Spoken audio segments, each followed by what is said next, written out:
वैसे तो आप जितने काशी में कथा सुन रहे हो, गंगा जी के तट पर कथा सुन रहे हो और शिव महापुराण की कथा को श्रवण कर रहे हो, तो आपका और हमारा ये तो सील ठप्पा लग गया कि अगला जन्म नहीं होने वाला, बाबा के चरणों में जाने वाले हैं, ये फिक्स है। बोल बम का नारा है, सारी समस्या का हल। कोई लेट बनता है, कोई जल्दी बनता है, शिव को जल चढ़ाने वाला एक दिन सेठ जरूर बनता है। तो ये तो निश्चित हो गया कि जन्म नहीं होना, वापिस बार बार बार बार बार बार नहीं आना अपने को। तो अपने और फिर निवेदन है, अगर बैकुंठ जाएंगे तो वापिस आएंगे, नरक जाएंगे तो वापिस आएंगे, और कैलाश चले गए तो फिर आओगे नहीं। यहीं अपना घर है, बाबा की नगरी में अपना निवास है, तो ना कहीं जाना है ना कहीं आना है, यहीं पर सब आए, अपने को नहीं जाना।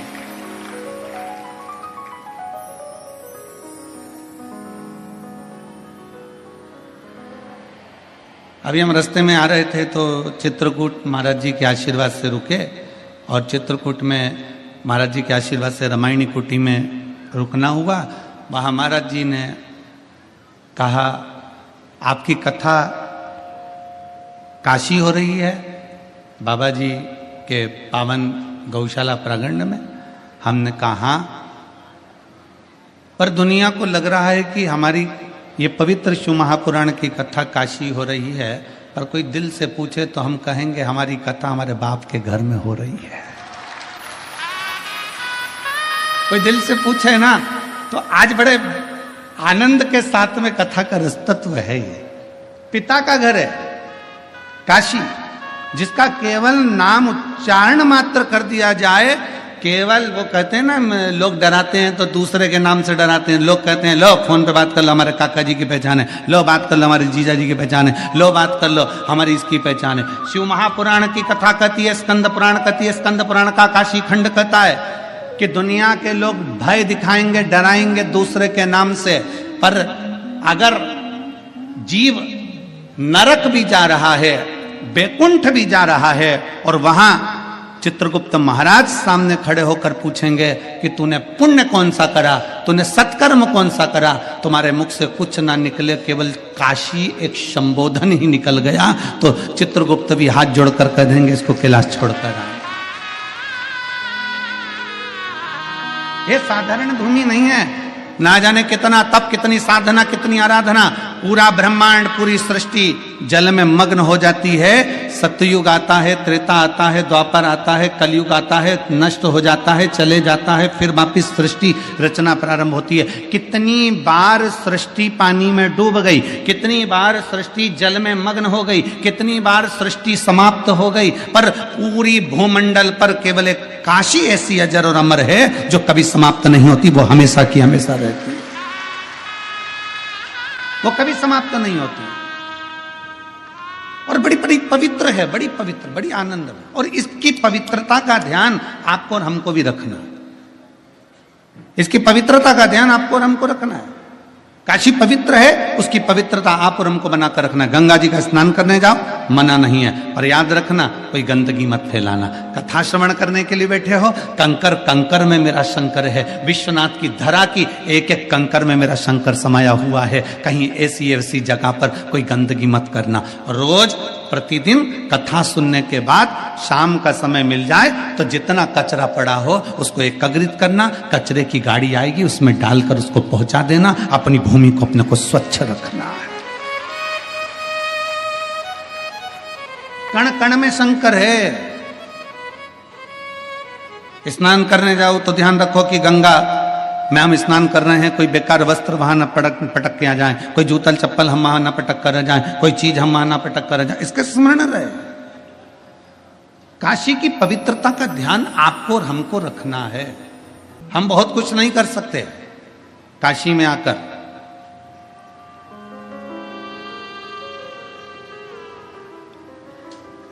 दो चीजें कर सकते हैं।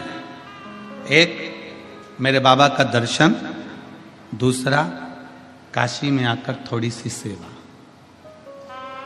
एक बाबा का दर्शन करिए और दूसरी सेवा करिए, और जितना बन सकता है सेवा के क्रम को आगे बढ़ाइए। कितनी सुंदर बात है। एक बड़ी सुंदर चरित्र आता है।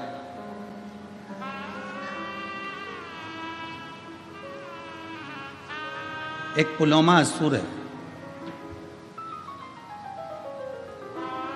और उसकी एक बेटी है जिसका नाम सची है, जो इंद्रदेव के साथ में भी आई है। सची असुर है, असुर प्रवृत्ति का है। और पुलोमा की धर्म पत्नी के गर्भ से, पुलोमा की धर्म पत्नी के गर्भ से कोई संतान का सुख नहीं था।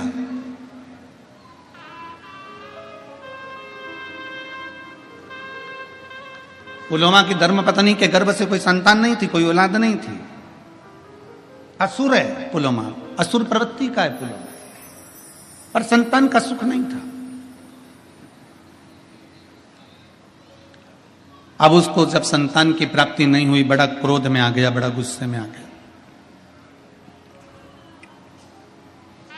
करे तो करे क्या? पुलोमा ने विचार कर लिया कि अब देवताओं ने मुझे संतान नहीं दी है, इसलिए मैं सारे देवताओं को परेशान कर दूंगा। मुझे औलाद का सुख नहीं प्राप्त हुआ है तो मैं सारे देवताओं को परेशान कर दूंगा। सारे देवताओं के पीछे पुलोमा पड़ गया, सारे देवताओं के पीछे। वैकुंठ जाए, वहां भगवान नारायण को परेशान करे। ब्रह्मलोक में जाए, ब्रह्मा जी को परेशान करे। इंद्र लोक जाए तो इंद्र को परेशान करे। जहां जहां गरुण वरुण जितने लोक है, सारे लोकों में जाता और सबको परेशान करता, सबको कष्ट देता, सबको कष्ट, सबको परेशान करता,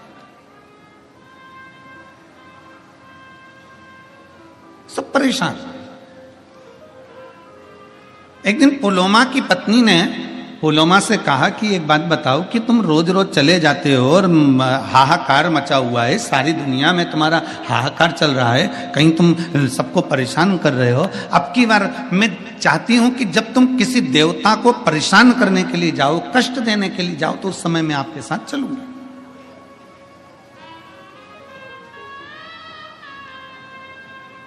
जरा इस पवित्र धरा की पुण्यता देखिए कितनी प्रबल है।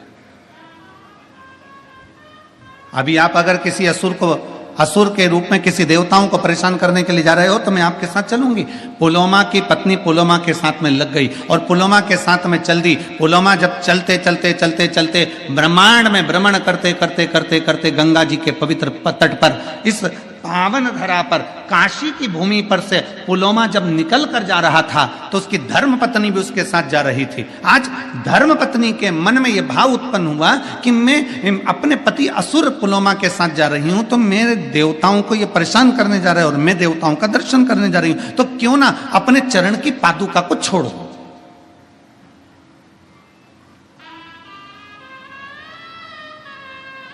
अपने चरण की पादुका को मैं त्याग दूं। कभी कभी आपके मन में भी ऐसा भाव जागृत होता है जब आप विश्वनाथ जी का दर्शन करने के लिए जाते हैं। कभी कभी आपके मन में भी यह भाव जागृत होता है जब आप गंगा जी का स्नान करने के लिए जाते हैं। कभी कभी आपके मन में भी एक भाव जागृत होता है जब आप काल भैरव का दर्शन करने के लिए जाते हैं। कभी कभी आपके मन में भी भाव उत्पन्न होता है जब भगवान मां अन्नपूर्णा का दर्शन करने के लिए जाते हैं। क्या करते हैं? अरे पास में मंदिर है ना, चप्पल कहाँ लेके जाऊंगी, मंदिर के दरवाजे पर छोड़ूंगी, यहाँ बात छोड़ूंगी, इससे अच्छा ये चप्पल में गाड़ी के अंदर छोड़ के चली जाऊं। बोलो जी हो, ए काशी वाली हो, सही है कि गलत है? कभी कभी अपने मन में विचार आता है कि ना? बोलो रे जी जाओ, सही है कि गलत है? अच्छे जम के तो बोलो, तुम्हारी आवाज से ज्यादा तो जी की आवाज है, ठीक है? अपने मन में भाव आता है कि मंदिर पास में, चप्पल में गाड़ी में छोड़ दो। अब ये तुम्हारी बुद्धि में, तुम इतने वीआईपी रहने वाले, तुम इतने चकाचक रहने वाले, 1 मिनट तुम हॉल से भी अगर रसोई घर में जाओ तो बिना चप्पल के नहीं जाओ, तुम अपने वॉशरूम में भी जाओ तो बिना चप्पल के नहीं जाओ। तुम्हारी बुद्धि में ये आया कैसे कि मंदिर सामने है तो चप्पल गाड़ी में छोड़ जाऊं? ये तुम्हारी बुद्धि में, तुम्हारे मन से नहीं आया। जो तुम्हारे माता पिता ने भगवान शंकर को 1 लोटा जल चढ़ाया था, उस जल का प्रताप तुम्हारी बुद्धि में आ गया और तुमने चप्पल गाड़ी में छोड़ दी और पैदल नग्न पैर से, नंगे पांव से, चप्पल को त्याग कर, पादुका को त्याग कर, जूते को त्याग कर और बाबा के धाम की ओर चल दिए, भगवान के मंदिर की ओर चल दिए। मंदिर पास में, तुम चाहते तो चप्पल को साथ पहन कर जाते, द्वार पर छोड़ देते, पर तुम्हारी बुद्धि में जो आया वो भगवान शिव की कृपा से आया। पर चप्पल का त्याग करा, नंगे पैर चलकर जा रहे हो, नंगे पैर चलकर जा रहे हो। अब उलोमा की पत्नी ने विचार करा कि मेरा पति तो असुरों को, असुर प्रवृत्ति का और देवताओं को परेशान करने जा रहा है।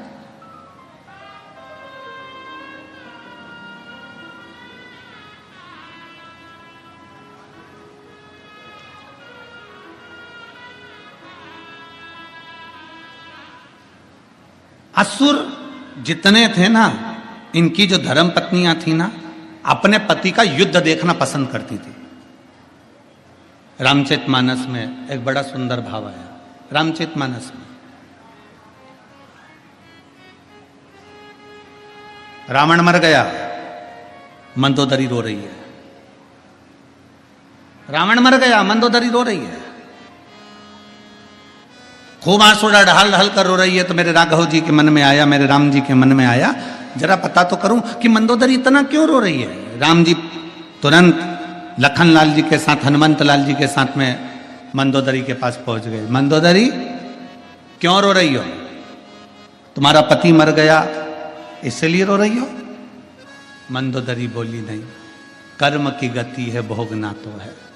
मुझे मालूम था मेरा पति मरेगा। मंदोदरी, तेरे पुत्र मर गए तू इसलिए रो रही है? कर्म की गति है, मैं जानती थी कि मेरे पुत्र गलत का साथ दे रहे हैं तो वो भी मरेंगे। मंदोदरी, तेरा देवर कुंभकर्ण मर गया इसलिए रो रही है? नहीं, कर्म की गति है, वो भी भोगना है। तेरा पूरा राक्षस कुल समाप्त हो गया मंदोदरी, तू इसलिए रो रही है? मंदोदरी कहती है नहीं, मेरा रोना इसलिए भी नहीं है। फिर मंदोदरी तू रो क्यों रही है? किस लिए तुझे रोना आ रहा है? तो मंदोदरी कहती है मैं रो इसलिए रही हूं कि दरवाजे पर इतने दिन से राम आकर खड़े थे और मैं दरवाजे के बाहर निकलकर उसका दर्शन ना कर सकी, इसलिए रो रही हूं। लंका के दरवाजे पर राम खड़े थे और मैं उसका दर्शन ना कर पाई। लंका के दरवाजे पर राम आकर खड़े थे और मैं उनका दर्शन ना कर पाई। तो भगवान राम ने कहा मंदोदरी, ये कोई अच्छी बात थोड़ी ना है कि किसी अच्छे कुल की स्त्री बाहर निकलकर दर्शन करने के लिए बाहर आए। नहीं स्वामी, अगर मैं मेरे पति से कहती कि मुझे युद्ध का दर्शन कराना है तो मेरे पति युद्ध का दर्शन कराते। मैं युद्ध देखने के लिए नहीं आती, केवल आपका दर्शन करने के लिए आती कि मेरे दरवाजे पर राम आए हैं तो उनका आदर कर लूं, सम्मान कर लूं, सत्कार कर लूं, उनका दर्शन कर लूं, उनका दर्शन कर लूं, बस उनको प्रणाम कर लूं। राम जी ने कहा मंदोदरी तुझे युद्ध देखने का इतना शौक है? नहीं, शौक नहीं है, केवल आपके दर्शन का शौक है। ठीक है मंदोदरी, ये दशरथ पुत्र राम आज तुझे वचन देता है, अगर तू युद्ध का दर्शन करना चाहती थी तो मैं तुझे युद्ध का दर्शन कराऊंगा, पर इस जन्म में नहीं मंदोदरी। मेरा जो अगला अवतार होगा कृष्ण अवतार, तब मैं तुझे युद्ध के मैदान में खुद बुलवाऊंगा। तू जब तक, मंदोदरी कहती है मैं तो मर जाऊंगी, मेरे प्राण छूट जाएंगे। भगवान कहते तुझे मरने भी ना दूंगा। और आया था समय, आप सभी ने महाभारत का एक सुंदर चरित्र श्रवण करा होगा। भीम ने शब्द कह दिया था द्वारकानाथ के सामने, द्वारकाधीश चिंता करने की जरूरत नहीं है, ऐसे कौरवों की सेना को तो मैं मरोड़ कर छोड़ दूंगा और तोड़कर इनको फेंक दूंगा, इनको तो मैं जीवित नहीं रहने दूंगा। जब भगवान द्वारकानाथ के शब्द सुना तो द्वारकाधीश को लगा कि पांडवों में सबसे ज्यादा अभिमान भीम को अपनी वीरता का है, ये बर्बाद कर देगा, ये समाप्त कर देगा।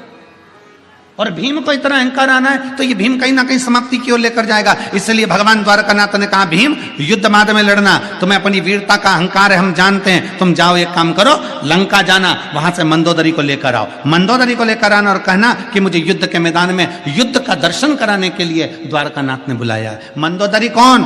भीम पूछ रहे हैं। तो भगवान द्वारकानाथ कहते हैं, पहले लंका में जाओ, मंदोदरी को लेकर आओ। भीम लंका में गए।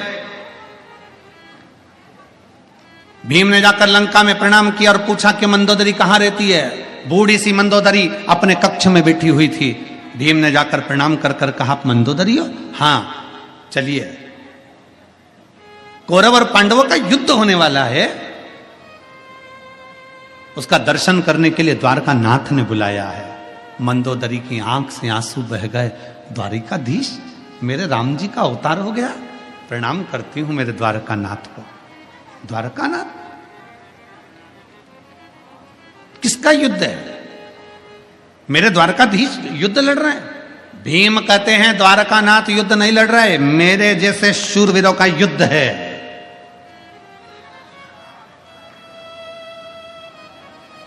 जो सुना मंदोदरी ने कहा, ठीक है, आप पहले स्नान करो, फिर अपन चलते हैं।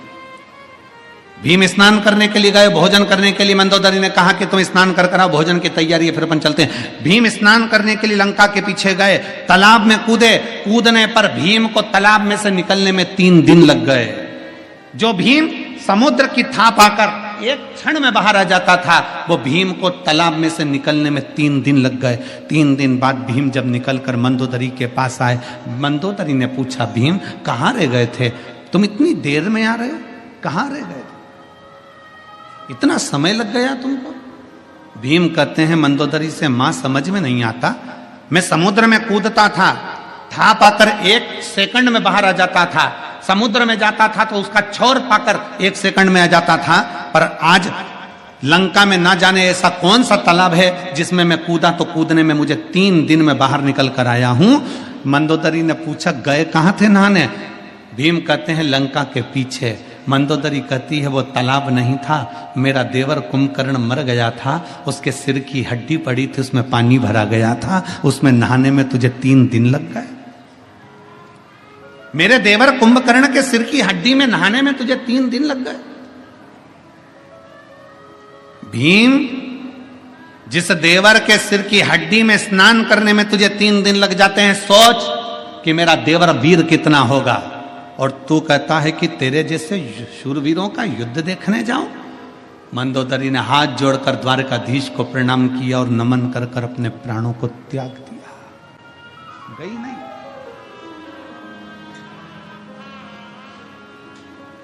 असुर प्रवृत्ति में जन्म लेने वाली कई असुर राजाओं की धर्म पत्नियां भी ये चाहती थी कि भगवान का दर्शन हो जाए। उस समय इसमें एक पुलोमा की धर्म पत्नी थी। पुलोमा का धर्म पत्नी जब भ्रमण करते करते करते करते अपने पति पुलोमा के साथ में इस काशी की पवित्र धरा पर आती है और पुलोमा की पत्नी काशी की पवित्र धरा पर आती है। आते आते पुलोमा की पत्नी ने विचार करा कि अब मैं अपनी पादुका का त्याग कर देती हूँ। ये पादुका का त्याग करना भी मतलब, आप अगर किसी मंदिर में जा रहे हो, देवालय में जा रहे हो, शिवालय में जा रहे हो, कुछ दूरी पर अपनी पादुका, अपनी चप्पल को छोड़ देना भी यह हमारे जीवन की एक कृतार्थता है।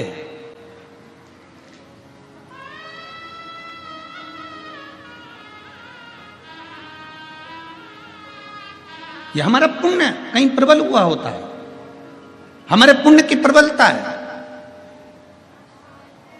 भगवान के प्रति हमारा प्रेम है। शुगर नापने की मशीन आती है, देखिए आप लोगों ने, जम के बोलो जरा, जम के। शुगर नापने की मशीन आती है, बीपी नापने की मशीन आती है, शरीर में कितना खून है इसको नापने की मशीन आती है। पर भगवान के प्रति आपका कितना प्रेम है इसको नापने की कोई मशीन नहीं आती है, कोई मशीन। भगवान के प्रति आपका कितना प्रेम है इसको नापने की कोई मशीन नहीं है।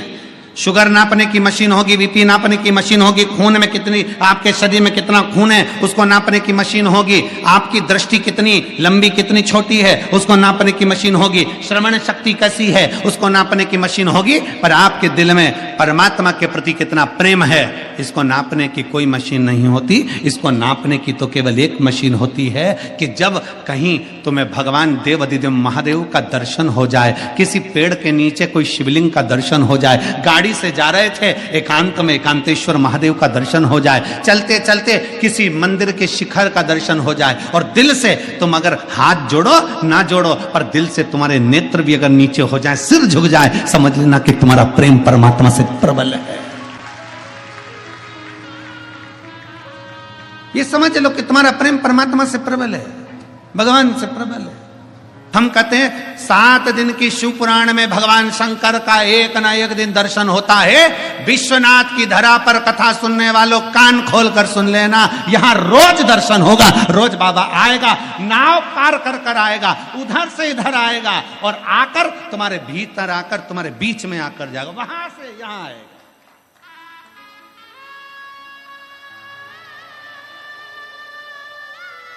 तेरे मंदिर में आना मेरा काम है और मेरी बिगड़ी बनाना तेरा काम है। वो भी तैयारी रखना, किस रूप में आएगा, कैसे आएगा, कब आएगा, आपको भी मालूम नहीं पड़ेगा। आपको भी पुलोमा असुर की धर्म पत्नी चप्पल का त्याग कर दिया, पादुका छोड़ दी। उसको नहीं मालूम कि काशी है, उसको नहीं मालूम कि पवित्र भूमि है, उसको नहीं मालूम वो तो असुर पति के साथ में देवताओं को परेशान करने के लिए जा रही थी। पादुका का त्याग हो गया। चलते चलते पांव में, उस पुलोमा की धर्म पत्नी के पांव में कोई कांटा चुभ गया।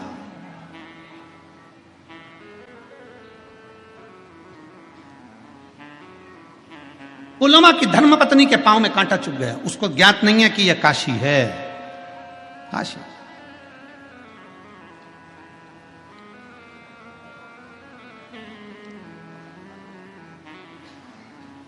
महाराज चित्तवृत्ति में ध्यान नहीं है उसके कि काशी, बस बस वो तो पति के साथ जा रही है, चली जा रही है और कांटा पांव में चुभ गया। कांटा चुभते से ही नीचे बैठ गई, नीचे बैठ। स्वामी स्वामी स्वामी आवाज लगाई। असुर पुलोमा आया और असुर पुलोमा ने अपनी पत्नी को कहा, क्या हो गया तुमको? पांव में कांटा चुभ गया।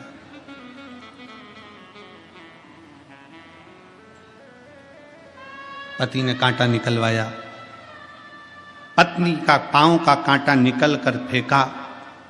पत्नी पुलोमा की धर्म पत्नी ने विचार कर लिया, मैं यहां से निकल कर जा रही हूं, मेरे पांव में कांटा चुभ गया, कोई निकल कर जाता होगा, उसके पांव में कितने कांटे चुभते होंगे। मैंने तो पादुका का अभी त्याग करा है, मैंने अपनी चप्पल का भी त्याग करा है, मेरे पांव में कांटा चुभा तो कितने के पांव में कांटा चुभा होगा, कितने के पांव। पुलोमा आगे आगे चलता है। पुलोमा की पत्नी, काशी की धरा उसको नहीं मालूम कि ये काशी है। वो बस कांटों को बीनती बीनती उन कांटों को अपनी झोलियों में भरती जाती और एक जगह ले जाकर छोड़ती जाती, भरती जाती, एक जगह ले जाकर छोड़ती जाती, भरती जाती, एक जगह ले जाकर छोड़ती जाती। उसको क्या मालूम था कि काशी की धरा पे से कांटे भी चुनकर फेंक दिए तो तेरी झोली कैसे खाली रह सकती है। और पुलोमा की यहाँ संतान नहीं थी, पर वो कांटे भी चुनकर फेंके तो पुलोमा की धर्म पत्नी का गर्भ ठहर गया। पुलोमा प्रसन्न हो गया कि आज मेरी पत्नी का गर्भ ठहर गया। जिस पत्नी के गर्भ के लिए तुम्हें देवताओं को परेशान करता हूं, जिस पत्नी के गर्भ के लिए मैं देवताओं को कष्ट देता हूं, कि देवताओं ने मेरे भाग्य में, मेरी पत्नी के भाग्य में औलाद नहीं लिखी, मेरे पत्नी के भाग्य में संतान का सुख नहीं लिखा, कोई हमारी पुण्यता होगी। एक काशी की धरा पर पुलोमा असुर की धर्म पत्नी आकर कांटा चुनकर अपनी झोली में भरकर एक और फेंक देती है तो संतान की प्राप्ति। ये वो काशी की धरा,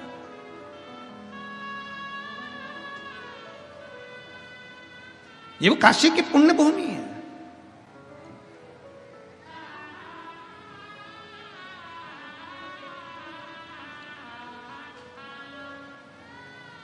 केवल मंदिर में सफाई कर देने था। क्यों क्यों क्या पड़ा? सीहोर वाले महाराज को कि मंदिर की साफ सफाई करो। सीहोर वाला महाराज कह देता कि सीहोर आओ तो कुबरेश्वर धाम की साफ सफाई करो। पर क्यों? कि आपके नजदीक में जो शंकर का मंदिर है, आपके मंदिर में जो शिवालय है, आपके नजदीक में जो शंकर की चौखट है, शंकर भगवान का ओटला है, मंदिर है, देवालय, ऐसा कोई भी तुम्हारे मंदिर पास में लगा हुआ है, उस मंदिर में रोज जाओ, सफाई करो, झाड़ू लगाओ, पोछा लगाओ, तुम्हारा मन पड़े जितनी निर्मलता से उसको निर्मल कर दो, साफ कर दो। शिव की चौखट को साफ करें। क्यों? पुलोमा असुर की धर्म पत्नी काशी को पहचान नहीं पाई, उसके नजदीक से निकल कर जाती हुई कांटों को बीन कर झोली में रखकर एक पर फेंकती हुई जाती। शिव कृपा किसको कहते हैं? बाबा की करुणा किसको कहते हैं? बाबा की उदारता किसको कहते हैं? बाबा की दया किसको कहते हैं? बाबा ने, उसने तो कांटे बीने थे। किसके किसके कांटे? उसको लगा कि यहां से निकल कर जाऊंगी, उसको लगा यहां से जब निकल कर मैं जाऊंगी, जैसे मेरे पांव में कांटे चुभ रहे हैं, ऐसे और भी शिव भक्त निकल कर जाएंगे, उनके पांव में कांटे चुभेंगे। ना जाने कोई भक्त जाए और उसके पांव में कांटे चुभे तो उसने सारे कांटे बीन कर एक और पटक दिए। और शिव की कृपा क्या हुई? उसके दरवाजे पर करी गई साफ सफाई, उसके दरवाजे पर करी गई झाड़ू पोछा। और पहले भी कथा में कहा, इससे बड़ी बीमारी भी हो जाए, बहुत तकलीफ भी हो जाए, बहुत कष्ट की जिंदगी चल रही हो, बहुत दुख का जीवन चल रहा है, तुम्हारे नजदीक में जो शिवालय हो, शंकर का मंदिर हो, शिव जी का ओटला हो, शंकर भगवान का शिवलिंग हो, उसके मंदिर में जाकर उसके मंदिर की चौखट को साफ करना प्रारंभ कर दो, झाड़ू लगाना प्रारंभ कर दो, एक लोटा जल चढ़ाना प्रारंभ कर दो, तुम्हारे भी दुख समाप्त होना प्रारंभ। जाना तुमको पड़ेगा। हमने पहले भी कथा में कहा, सिर तुम्हारा दुखा है तो दवाई तुम्हें खाना है।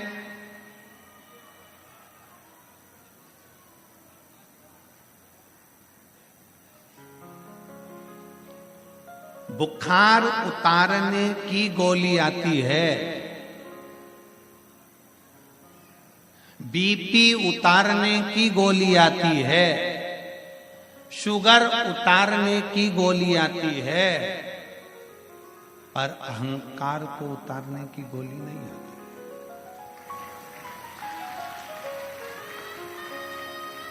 अहंकार को उतारने की गोली नहीं आती। अहंकार का त्याग करो। तकलीफ है ना, 50 जगह जाकर मत कहो कि मुझे ये दुख है। अहंकार को त्यागो। दुनिया के लोग कहेंगे, कहां इतना पढ़ा लिखा व्यक्ति, इतना पढ़ा लिखा व्यक्ति मंदिर जा रहा है, इतना पढ़ा लिखा व्यक्ति शिव मंदिर जा रहा है, जल चढ़ाने जा रहा है। हंसे हंसे जाओ, शंकर के मंदिर में जाइए, चौखट पर जाइए, झाड़ू लगाइए, उसकी सेवा करिए, उसकी आराधना करिए, उसकी चाकरी करिए, उससे जाकर विनय करिए, उससे जाकर निवेदन करिए। सुनेगा क्यों नहीं सुने? उससे विनय करोगे, वो सुनना प्रारंभ करेगा। उससे प्रार्थना करोगे, वो सुनना प्रारंभ करेगा। शिव महापुराण की कथा कहती है, उसके दरवाजे की चाकरी, उसके दरवाजे की चाकरी कभी खाली नहीं जाती। बोल बम का नारा है, उसकी चाकरी खाली नहीं जाएगी। पुलोमा असुर की धर्म पत्नी ने कांटे बीने और बाबा ने उसकी झोली में एक संतान दे दी। कितना साल?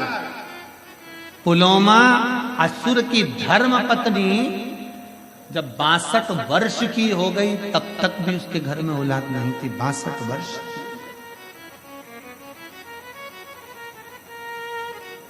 और भगवान जब कृपा करता है, भोले बाबा जब करुणा करते हैं, शिव जब कृपा करता है तो साधारण कृपा नहीं करता। शंकर जब करुणा करता है, साधारण करुणा नहीं करता। दे दी झोली में एक संतान। एक बेटी का जन्म हुआ जिसका नाम सची रखा। सची, उसका मन कहीं नहीं लगता। जिस मार्ग से माता निकल कर गई थी और कांटे चुने थे, वही काशी की पवित्र भूमि पर सची देवी ने आराधना करना प्रारंभ करा, शिव जी की पूजन करना प्रारंभ करा। अब कहोगे कि पुलोमा असुर की लड़की और भगवान की भक्ति, एक असुर की बेटी और भगवान की भक्ति, एक असुर की बेटी और भगवान की आराधना। फिर निवेदन है, शिव महापुराण के माध्यम से आपको पहले भी कहा था, आज फिर कहते हैं, शंकर भगवान का कोई दुश्मन नहीं है, शंकर भगवान का कोई विरोधी नहीं है, शंकर भगवान का कोई दुश्मन नहीं, कोई विरोधी नहीं। देवता जितना भजन करते हैं उतना असुर भजन करते हैं, किन्नर जितना भजन करते हैं उतना गंधर्व करते हैं। शंकर भगवान का जितना ब्राह्मण भजन करता है उतना ही शूद्र करता है।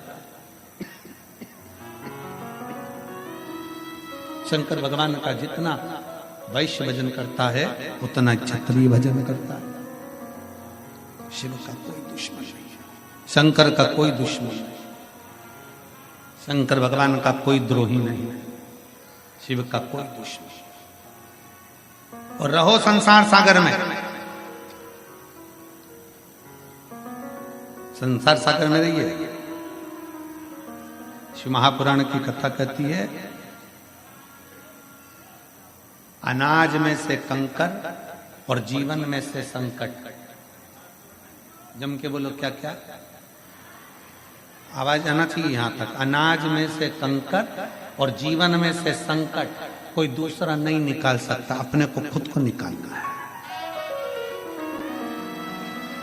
कोई दूसरा नहीं निकालेगा। अनाज में अगर कंकर आ गया, भोजन कर रहे थे, पकवान बन गया था, मुंह में चले गया खीर, मुंह में चली गई सब्जी और उसमें कंकर आ गया, कोई दूसरा निकालेगा? जम के बोलो जरा, कोई निकालेगा नहीं। अनाज में से कंकर और जीवन में से संकट, सबका अपना अपना दुख है, सबकी अपनी अपनी तकलीफें हैं, कोई दूसरा दुख में तुम्हारा साथ नहीं देगा, कोई। कितना अंतर है भाई, जरा विचार तो करिए। तस्वीर और तकदीर में बहुत अंतर है महाराज, बहुत अंतर। तस्वीर में तो एक सेल्फी ले तो बहन भी आ जाए, जीजा भी आ जाए, जीजी भी आ जाए, छोरा भी, छोरी भी, बहू भी, सब आ जाए। तस्वीर में सब साथ दिखते हैं, पर तकदीर जब विपरीत होती है कोई साथ नहीं रहता। कौन साथ? तस्वीर और तकदीर दोनों अंतर है। तस्वीर में सब साथ दिखेंगे, एक तस्वीर लगी है, एक तस्वीर लगी है, आप अंदाजा लगा कर देखिए, खुद तो जरा विचार कर कर देखिए कि तस्वीर में सब साथ रहेंगे, पर तकदीर जब विपरीत होती है, दुख जब हमारा पकड़ लेता है, तब कोई साथ नहीं देता। जितने लोग तस्वीर में हैं उनको फोन कर कर बोलना, मुझे 5 लाख की जरूरत है, जीजी तू देगी क्या, मौसा जी तुम दोगे, मौसी तुम दोगे। घूमने गए काशी में, गंगा जी में बैठे नाव में तस्वीर खिंचवाई, फोटो खिंचवाया, साथ घूमे, सारी दुनिया में घूमने गए, एक साथ फोटो खींचा था। और जितने लोगों का तुमने साथ में फोटो खींचा, इन्हीं के जब जीवन में दुख आए, जितने लोगों का फोटो खींचा है, इन सबको फोन कर कर कहना, मुझे 5 लाख रुपए की जरूरत है, दे देगी क्या, मुझे 4 लाख की जरूरत है, दे दोगे क्या, मुझे 3 लाख की जरूरत है, दे दोगे क्या। बोलो री जी, देगा कोई? कोई नहीं। ये केवल तस्वीर में साथ है, पर तकदीर जब विपरीत दिशा की ओर जाती है, जब दुख हमारे सम्मुख में आकर खड़ा होता है, कोई साथ नहीं देता। उस समय पर जब तकदीर बिगड़े, तब कोई साथ ना दे, तब तुम्हारा चढ़ाया गया एक लोटा जल तुम्हारी तकदीर को फिर पलट देता है, फिर पलट देगा। इसलिए सारी समस्या का हल श्री शिवाय नमस्तुभ्यं भाव से, स्मरण से, आनंद से कहा जाता है। 7 दिन की कथा इतने दिल से सुनना, इतने दिल से सुनना कि तुम अकेले यहां से ना जाओ। मेरा शंकर, मेरा ओघड़दानी विश्वनाथ, दुनिया का भंडार भरने वाला अन्नपूर्णा को लेकर तुम्हारे घर में चले जाओ। इतना भाव से, इतना भरोसे से शिव की आराधना, इतनी। पुलोमा असुर की पत्नी के गर्भ से बेटी हो गई, बेटी शंकर की आराधना में लीन। असुर ने सोचा नहीं था कि मेरी बेटी शिव की आराधना करेगी, किसको मालूम था? किसके विचार में था?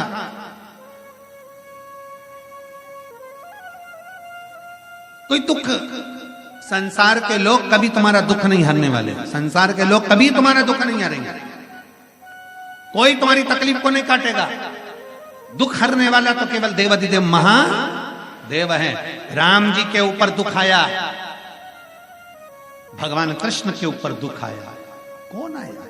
जब देखा कोई नहीं साथ दे रहा, तब शंकर के शिवलिंग की स्थापना कर दी, रामेश्वर धाम की स्थापना करी। शिव जी ने कहा राम जी से क्या चाहिए? बस ये लंका पर चढ़ाई कर रहा हूं और रावण को मारना है, इसलिए वहां तक पहुंचना है। शंकर की आराधना करी तो वहां तक भी पहुंच। राम शिव से दूर नहीं है, शिव राम से दूर नहीं, कृष्ण शंकर से दूर नहीं, कृष्ण शंकर कृष्ण से दूर नहीं, दोनों सम हैं, साथ हैं, दोनों मिले हुए हैं। ये दुनिया का भ्रम है कि वो कोई कहता है हम शंकर वाले, कोई कहता है हम कृष्ण वाले, कोई कहता है हम राम वाले। ये दुनिया का भ्रम है, भ्रम से दूर रहिए। ब्रह्मा विष्णु महेश तीनों एक हैं। शंकर जी की आरती में, जगन्नाथ जी की आरती में, राम जी की आरती में, कृष्ण जी की आरती में, सबकी आरती में अंतर मिलेगा। एक एक देवता की आरती की किताब उठाओ, मोबाइल पे निकालो, सबकी आरती पढ़कर देखिए। देवी जी की आरती पढ़ोगे तो देवी देवी का नहीं मिलेगा, राम जी की पढ़ोगे तो राम जी का मिलेगा, कृष्ण की आरती पढ़ोगे कृष्ण का मिलेगा, जगदीश की आरती पढ़ोगे जगदीश का मिलेगा, सत्यनारायण भगवान की पढ़ोगे सत्यनारायण भगवान का मिलेगा। केवल एक शंकर भगवान की आरती है जिसमें तीनों देवताओं का मिलता है। केवल एक देवता की आराधना मिलती है, और शंकर भगवान की आराधना में तीन देवता की आराधना साथ होती है।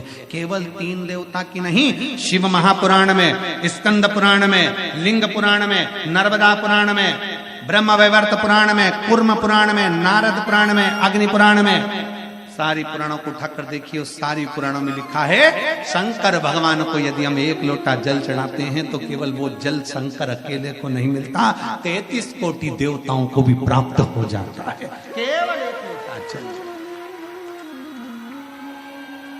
और भ्रम में न जाइए।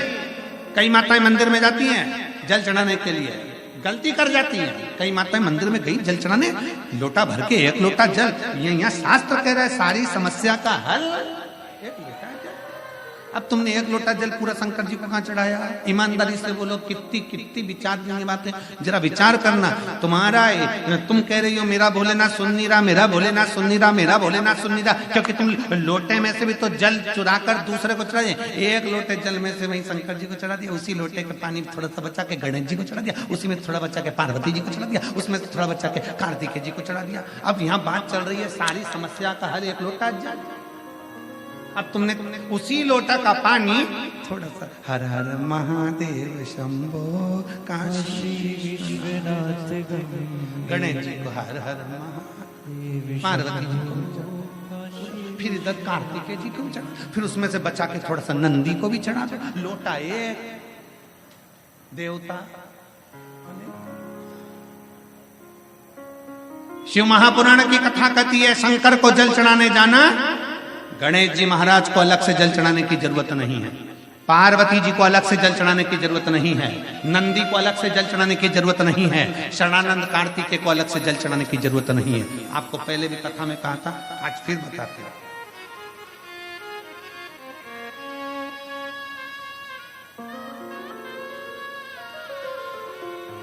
जैसे ये शिवलिंग, ये जलाधारी, ये चल, ये शिवलिंग, ये गोल जो जलाधारी है, किसका हस्त कमल है?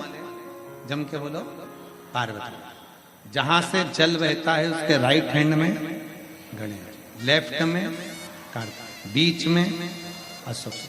शिवलिंग के ऊपर जो जलाधारी बंदी है उसमें से बूंद बूंद पानी नीचे गिर रहा है, वो शंकर भगवान की 5 बेटी, जया, विषहरा, शामली बारी, दौतली, देव। शंकर जी की छठी लड़की अशोक सुंदरी उनके पास। ठीक है, अब तुमने जल चढ़ाया। स्कंद पुराण कहती है जहां जल चढ़ता है, जल चढ़ने के बाद जलाधारी पर गिरता है, मतलब पार्वती जी को मिल गया। जल बहते बहते अशोक सुंदरी को मिल गया, कार्तिकेय गणेश को मिल गया। फिर वही जल बहता हुआ जब बाहर निकलता है, नीचे गिरने पर जितना शिवलिंग की, अभी हम सतुआ बाबा जी के आश्रम पर पहुंचे मणिकर्णिका। अभी सुबह जब बाबा विश्वनाथ जी का दर्शन किया, अभिषेक किया, तब वहां पहुंचे। अगर आस्था चैनल वालों के पास अगर वो शिवलिंग का अगर वो फोटो हो बाबा जी के धाम आश्रम का जहां हमने अभिषेक कर रहे थे जल चढ़, तो वहां पर पारस शिवलिंग का अभिषेक करने के बाद में नीचे जो जलाधारी है, जलाधारी में से जहां से पानी गिरता है, ये पानी जो नीचे गिर रहा है, पानी यहाँ आया और यहाँ से जो नीचे गया, मतलब जितनी परिधि मोटी है उतनी परिधि जितना पानी यहाँ से लेके यहाँ तक जमीन पर जाता है उतनी दूरी में 64 योगनियां हैं, और फिर पानी यहाँ से जो आगे बढ़ता है वहां पर 33 कोटि देवी देवता हैं। मतलब एक लोटा जल सारे देवताओं को प्राप्त हो जाता है। तुम्हें अलग से गणेश जी को, अलग से किसी देवी देवता को, अलग से किसी देवता को जल की जरूरत नहीं पड़ती। तुम सोचो कि मैं गणेश जी को भी जल चढ़ा दूं, गणेश जी पास में बैठे, तुमने सोचा पार्वती जी को जल चढ़ा दूं, पार्वती जी पास में बैठी हैं, तुमने सोचा कि कार्तिकेय को जल चढ़ा दूं, ना ना, शंकर जी को चढ़ाया, सबको मिल। मंगलवार का व्रत करते हो, जम के बोलो, कोई करता होगा, आप में से कोई करता होगा, हनुमान जी का। शुक्रवार का व्रत संतोषी माता का, लक्ष्मी जी का। शनिवार का व्रत बोलो बोलो, जम के बोलो, जम के तो बोलो, शनि महाराज जी।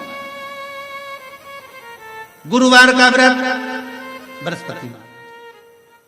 अब कभी अगर मौका मिले तो एक बार स्कंद पुराण पढ़ना। स्कंद पुराण का काशी खंड स्मरण करिएगा या अवंतिका खंड स्मरण करिएगा। स्कंद पुराण के अवंतिका खंड में, काशी खंड में वर्णन मिलता है। तुम चाहे रविवार का व्रत कर लो, सोमवार का कर लो, देवी का कर लो, देवता का कर लो, चाहे चतुर्थी कर लो, चाहे छठ कर लो, चाहे पंचमी कर लो, कोई सा भी व्रत कर लो, व्रत का फल तुम्हें देवता बिना शंकर की आज्ञा के दे ही नहीं सकते। शिव कहेंगे तब फल मिलेगा, शंकर कहे तो फल मिलेगा। किसी का भी व्रत करो, आज्ञा शिव की हो, निवेदन शंकर का हो। इसलिए शिव महापुराण की कथा कहती है कि तस्वीर में जितने साथ हैं ये तुम्हारी विपरीत तकदीर में साथ नहीं है। साथ नहीं देगा कोई, नहीं आने वाला, आएगा वही जिसका तुमने स्मरण किया।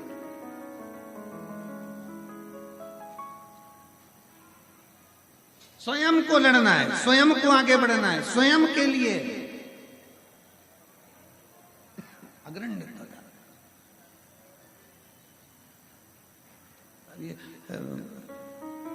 सतुआ बाबा जी के हम प्रयागराज जाते हैं, तो प्रयागराज में जब माघ मेले में जाते हैं तो बाबा जी का एक कोतवाल है, वो है भैरव बाबा। तो वो एक हाथ में तो भाला रखता है और दूसरे हाथ में माला रखता है। अब कितनी प्रेरणा देता है कि एक संत, साधु, महाराज, ब्राह्मण, तपस्वी ये हमको प्रेरणा दे रहा है कि राष्ट्र को मजबूत करना है तो माला और भाला दोनों चाहिए।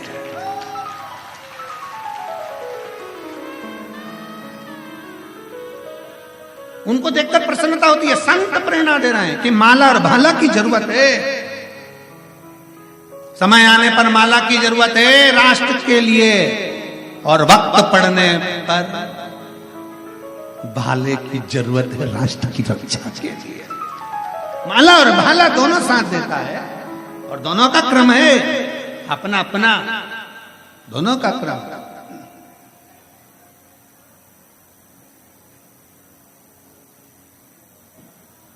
शिव कथा कह रही है, शंकर की कथा कर रही है।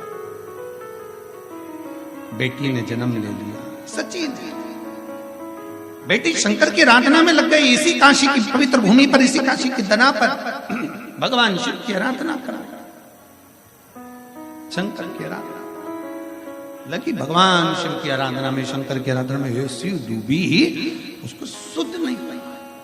एक दिन पुलमासुर निकल कर जा रहा था, अपनी बेटी को देखा तो बेटी शंकर की आराधना कर रही, शिव की आराधना। पुलमा ने पूछ लिया ये कौन है, ये तूने क्या बनाया? बालू रेत पर शंकर का शिवलिंग बनाया, जल चढ़ा रही, पूजन कर रही, आराधना कर रही। कौन है ये?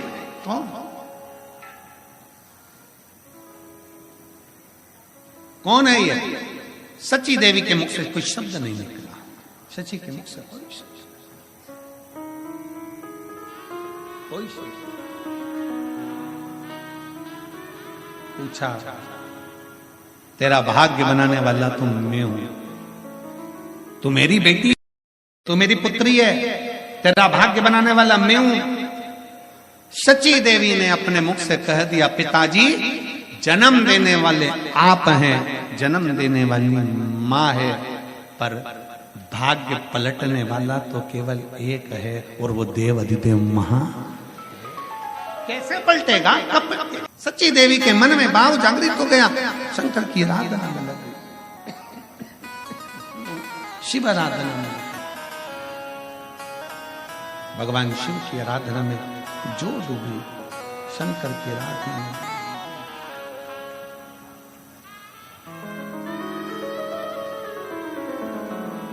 सची देवी जैसे ही शिव की आराधना में डूबती है, भगवान शंकर की आराधना में लगती है, और होना चाहिए।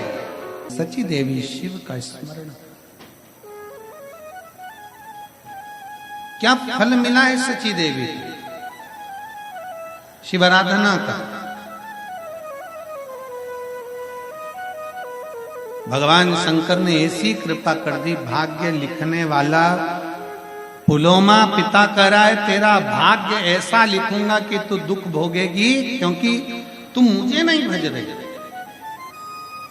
तू मेरा स्मरण नहीं कर रही। कई माताओं के मन में आता है कि हम गणेश जी को जल नहीं चढ़ाएंगे, गणेश जी रूठ जाएंगे, देवी जी को जल नहीं चढ़ाएंगे, पार्वती जी रूठ जाएंगी, कार्तिकेय को जल नहीं चढ़ाएंगे, कार्तिकेय रूठ जाएंगे, नंदी को जल नहीं चढ़ाएंगे, नंदी रूठ जाएंगे। नहीं, शिव महापुराण की कथा कहती है, एक शिवलिंग पर जल चढ़ाया कि सारे देवताओं को जल चढ़ जाता है। एक शिवलिंग पर, मेरे बाबा पर एक लोटा जल जो चढ़ा, वो सारे देवताओं को, यहां तक पितर गंधर्व सबको प्राप्त। हमारे पूर्वजों को, पितरों को भी वो जल मिल जाता। ये आप इतनी संख्या में बैठे हो, लाखों की भीड़ है, 3-3, 4-4 पंडाल, 5-5 पंडाल भरे पड़े हुए हैं, बाहर लोग बैठे हैं। आप अकेले कथा नहीं सुन रहे हो, आप कथा सुनने के लिए आए हो, अपने घर से आए हो, परिवार से कहकर आए हो, कथा में पहुंचे हो, तो केवल तुम्हारा नहीं, यहां तो 7 पीढ़ी की बात ही नहीं आती। उज्जैन के ऋणमुक्तेश्वर मंदिर में तो लिखा शिव महापुराण का लेख कि शिव महापुराण की कथा सुनने वाले की तो 72 पीढ़ियां तर जाती हैं, 7 पीढ़ी तो जाने दो महाराज, ना जाने कितनी कितनी पीढ़ियां अपने आप पर उतर जाती है। कथा का रसतत्व आप ग्रहण कर रहे हो, गंगा का स्नान, पवित्र काशी की भूमि, विश्वनाथ जी की धरा, और शिव महापुराण की कथा दिल से भाव से। और कितना सौभाग्यशाली हो आप लोग, कितने सौभाग्यशाली।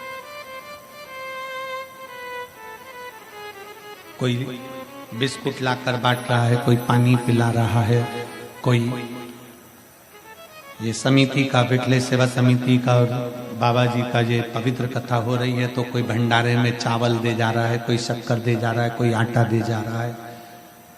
अभी तक काशी में कावड़िया आए थे, उनकी व्यवस्था तुमने करी होगी। अभी तक काशी में बाबा के भक्त आते थे, उनकी व्यवस्था तुमने करी होगी। पर पहली बार बाबा के भक्त बाबा की कथा सुनने आए हैं। 7 दिन में जो तुम अन्नदान आदि कर रहे हो, उसका जो तुम किसी को खिला रहे हो, उसका पुण्य एक छोटी सी डायरी में लिख के रखना कि मैंने 5 रुपए का पानी पिलाया है। 3 महीने बाद हमको लेटर लिख कर भेजना कि वो 5 रुपए का हजारों लाखों में हुआ। ये पुण्य साधारण नहीं है, बाबा की भक्ति साधारण, प्रेम की। सची देवी का विवाह शिव ने ललाट पर लिख दिया था, पुलोमा बेटी को त्रासित करने के लिए कि ये भगवान की भक्ति छोड़ दे। पर भगवान शंकर ने लेख पलटा और इंद्र के साथ विवाह कर दिया। दुख भोगा वो अपनी जगह पर, फिर सुख की अनुभूति। शिव कथा कहती है देवराज नाम का ब्राह्मण गलत संगत के कारण गलत विचारों से प्राणों को त्याग दिया था। चोरी का धन लेकर शिवालय में गया था, चोरी का धन लेकर बैठा था, वहां से चला। 2 क्षण की शिव पुराण सुनकर बेलपत्री के वृक्ष के नीचे प्राणों को त्याग दिया तो भगवान शंकर के नंदी पर बैठकर कैलाश धाम चले गया। कथा की शुरुआत में कहा था हमें वैकुंठ नहीं जाना, हमें नरक नहीं जाना। शंकर का भक्त, कैलाश अधिपति का भक्त, महाकाल का भक्त कहीं जाना पसंद नहीं करता। महाकाल का भक्त तो महाकाल के चरणों में रहना पसंद करता। शिव के चरणों में अकाल मृत्यु वो मरे जो काम करे चंडाल का, काल उसका क्या बिगाड़े जो भक्त हो महाकाल का। शिव की आराधना मूल है।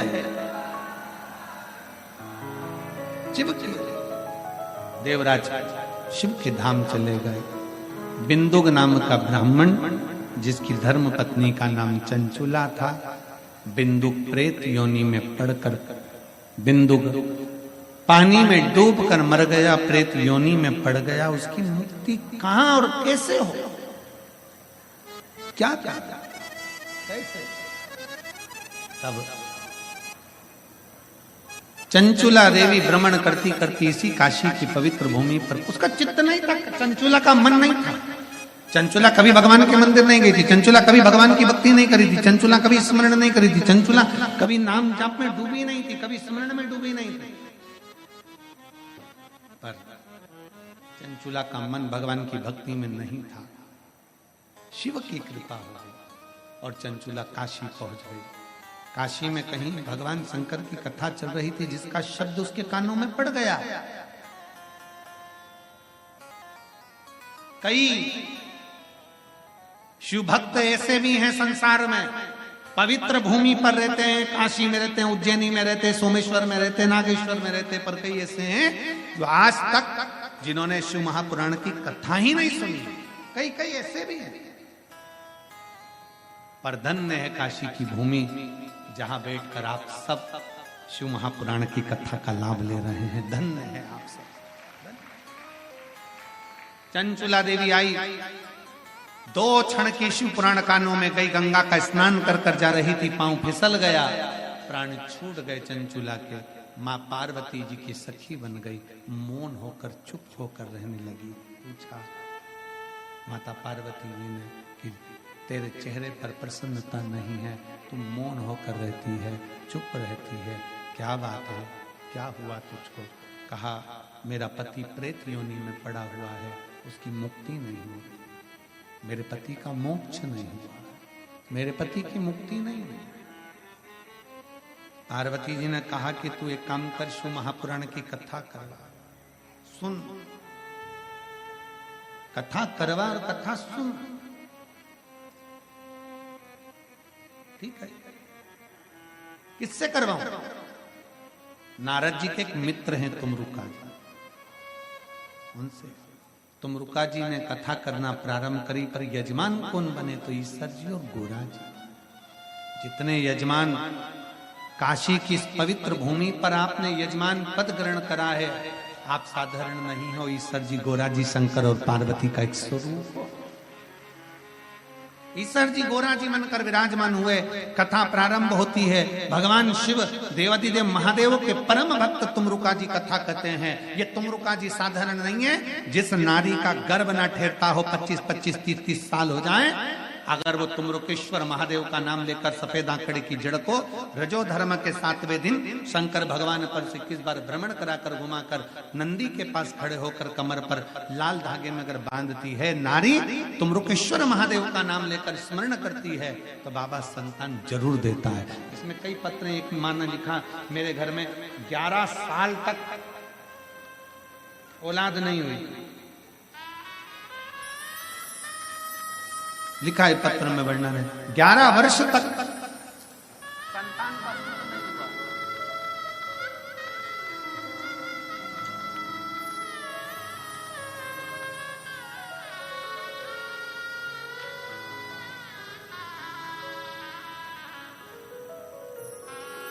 पुत्र बाद में स्मरण करेंगे, समय का ध्यान देते हुए। 11 वर्ष तक संतान का सुख नहीं, पर बाबा ने दिया। शिव कृपा, प्रेम से जो कथा को रसपद तत्व ग्रहण करता है, बाबा उसकी झोली खुशियों से भरता है। ईश्वर जी गोरा जी आ रहे हैं, जोरदार ताली बजाकर स्वागत वंदन करेंगे उनका। भाव से आज पहले दिन की कथा